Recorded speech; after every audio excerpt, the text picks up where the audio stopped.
Oke guys, assalamualaikum warahmatullahi wabarakatuh. Apa kabar kalian semua? Semoga kalian dalam keadaan baik-baik saja, sehat selalu dan pastinya bahagia ya guys.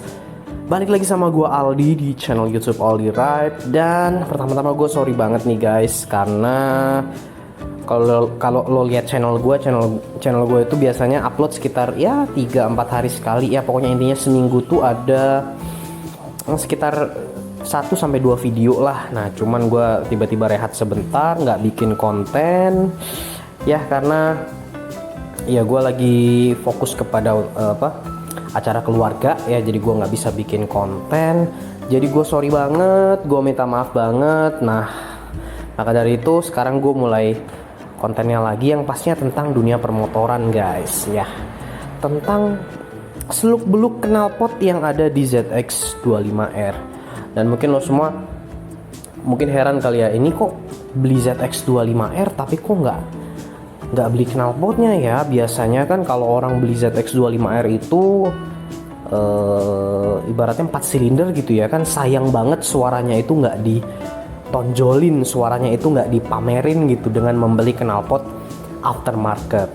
Nah jadi gue kasih tahu pertimbangan atau alasan-alasan kenapa gue nggak pasang knalpot aftermarket ya, terutama dalam jangka waktu dekat-dekat ini.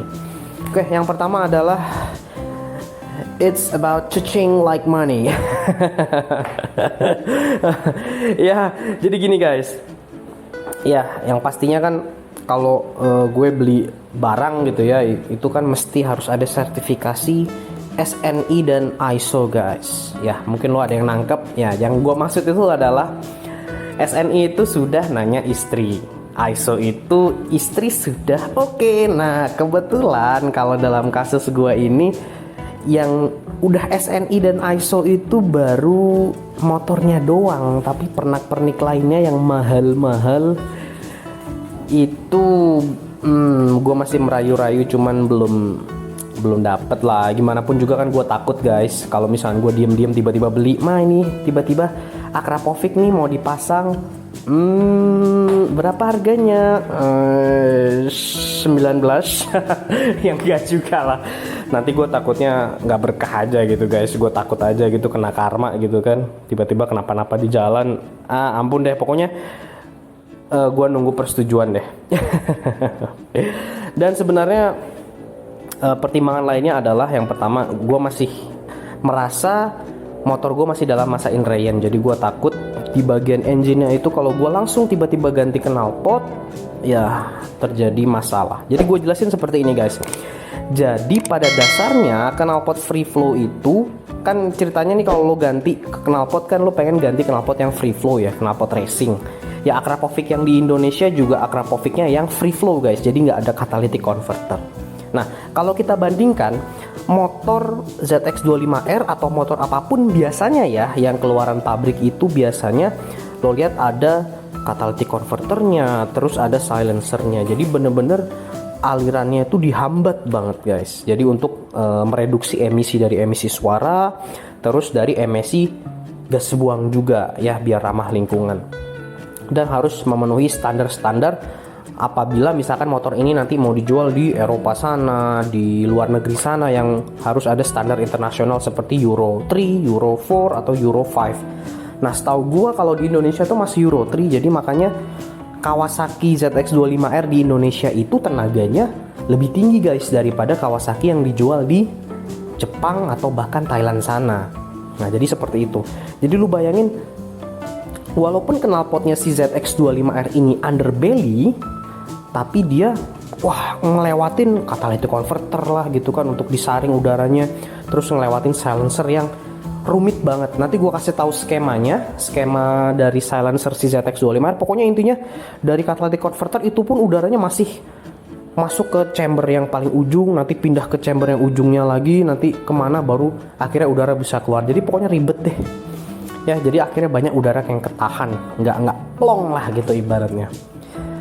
Nah biasanya kalau orang ganti knalpot kan pastinya ngincer yang pasti suara, terus performa. Nah cuman biasanya mungkin ada beberapa sebagian orang yang memperhatikan hal yang lainnya, yaitu AFR, air to fuel ratio. Jadi rasio perbandingan antara udara dan bensin di ruang bakar. Nah, biasanya kalau lu ganti knalpot yang free flow gitu guys, ya gue takutnya sih sebenarnya ya, yang gue takutkan adalah motornya running lean, yang artinya dia lean itu miskin, jadi sedikit bensin, jadi perbandingan bensin sama udaranya jadi lebih sedikit di ruang bakar ya. Karena kan lo analoginya gini, ceritanya kalau lu pakai knalpot stok itu bagaikan lu pakai sedotan yang lu sambung 5 piece gitu, jadi panjang. Lu punya sedotan, disambung lagi, disambung lagi, disambung lagi. Coba deh lo coba ngebul di sedotan itu,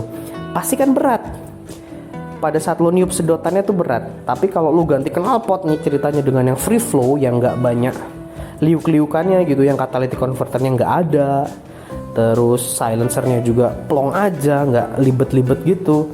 Itu sama kayak lo niup sedotan yang pendek. Jadi sedotan segini sama sedotan yang panjang, pastinya kan lu bakal lebih mudah niup sedotan yang pendek ya, yang cuma pendek banget gitu kan, lo tinggal niup, langsung udaranya keluar. Nah, sama seperti di motor.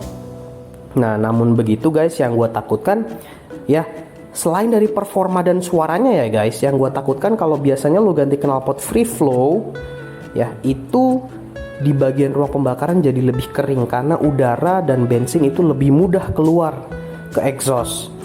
Ya, jadi makanya kalau kadang-kadang lo ganti knalpot racing yang free flow, nggak cuma motor 4 silinder seperti ZX25R ya, itu saat lo gas gitu kan, redak dak dak, redak dak dak, ada yang namanya apa ya, keluar api lah gitu, ibaratnya ada crackle-nya gitu dah. Dan menurut gue itu adalah daya tarik yang luar biasa guys. Gimana, gue pengen banget sebenarnya keluar api dari knalpot gue gini guys.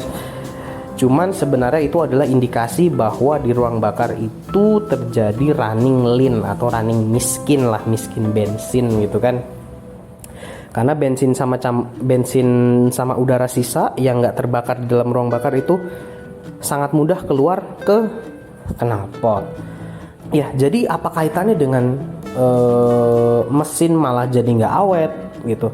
Ya, jadi gini, kalau di ruang bakar itu running lean gitu ya, atau nggak sedikit bensin atau miskin bensin gitu guys, itu ibaratnya bensin itu kalau ibaratnya untuk informasi aja, bensin itu sebenarnya fungsinya nggak cuma buat membakar menghasilkan energi, nggak cuma itu. Bensin kan punya aditif-aditif tertentu, apalagi bensin sudah semakin canggih juga guys ya. Ya, jadi bensin itu fungsinya bisa mendinginkan, melumasi ya. Jadi kalau misalkan di ruang bakar itu kering, tidak ada pelumasan, ya rentan terjadi gesekan lah gitu. Itu yang gue takutkan kalau pembakaran itu running lean ya. Nah, jadi kalau lo ganti knalpot, biasanya gue nyari di forum manapun nggak ada yang ganti knalpot tiba-tiba jadi rich. Itu menyalahi hukum fisika katanya. Gue lihat banyak lihat di forum. Nah, maka dari itu gue takut kalau gue ganti knalpot yang ibaratnya yang asal-asalan atau yang udah nggak diuji gitu ya, itu gue takutnya malah jadi berantakan gitu mesin gue.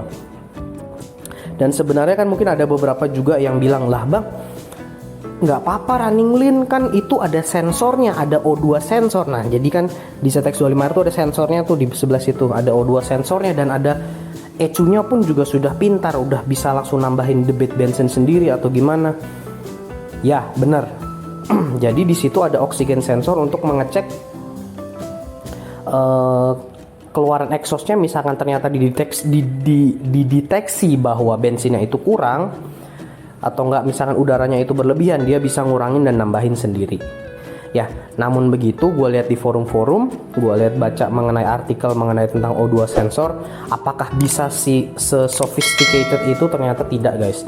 Dia informasinya itu cukup lambat, nggak secepat kita narik throttle yang langsung kebaca datanya gimana, terus semburan bensinnya gimana. Jadi kalah cepat. Dia bisa menyesuaikan, betul memang ya, dia bisa menyesuaikan, cuman penyesuaiannya itu nggak secepat respon kita saat menarik gas, jadi nggak bagus juga. Beberapa juga ada yang bilang Lah kan bisa ke Kawasaki, tinggal ke bengkel, tinggal di setting CO-nya aja. Kalau memang running lean, tinggal setting CO-nya, tambahin cc semprotan bensin. Jadi kalau lo setting CO itu ke dealer-dealer, biasanya setting CO itu apa sih? Itu adalah menambah debit bensin. Biasanya untuk yang pakai knalpot racing tinggal ditambahin debit bensinnya biar nggak meledak-ledak lah gitu kan.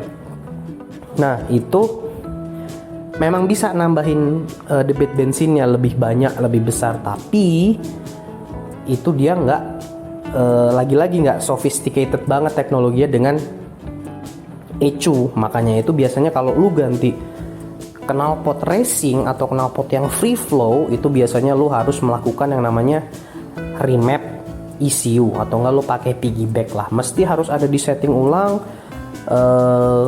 di setting apanya, tuningnya ya, bukaannya berapa derajat, itu bensinnya mesti semburannya berapa, bukaan throttle-nya berapa, itu harus disetting ulang, ribet lah, mesti dituning di dyno baru dapatkan hasil yang optimal guys. Nah jadi gitu.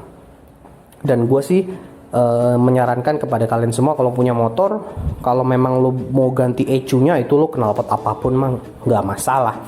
Tapi kalau lo mau ganti knalpot, pastikan yang sudah di reset terlebih dahulu. Banyak kok knalpot yang sudah di reset terlebih dahulu.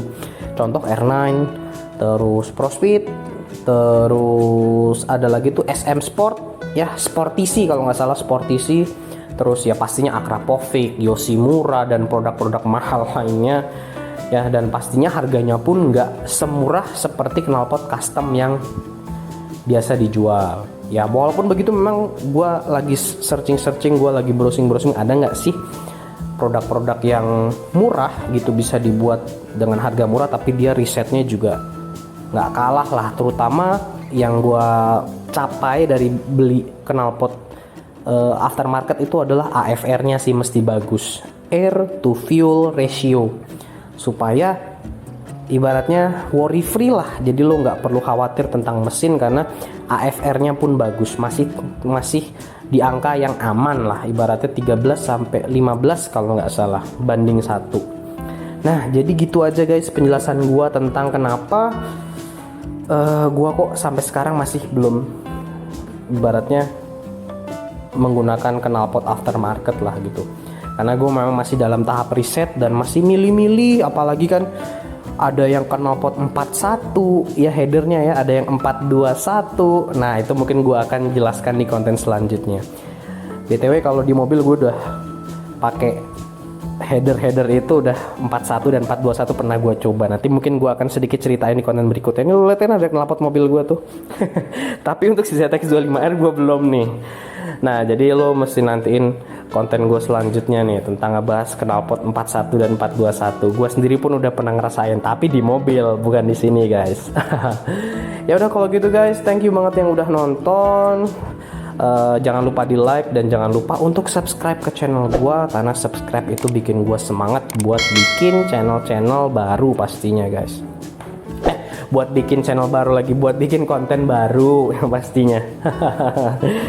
Oke udah kalau gitu guys, share videonya kalau memang bermanfaat, dan thank you banget yang udah nonton. See you next video. Wassalam.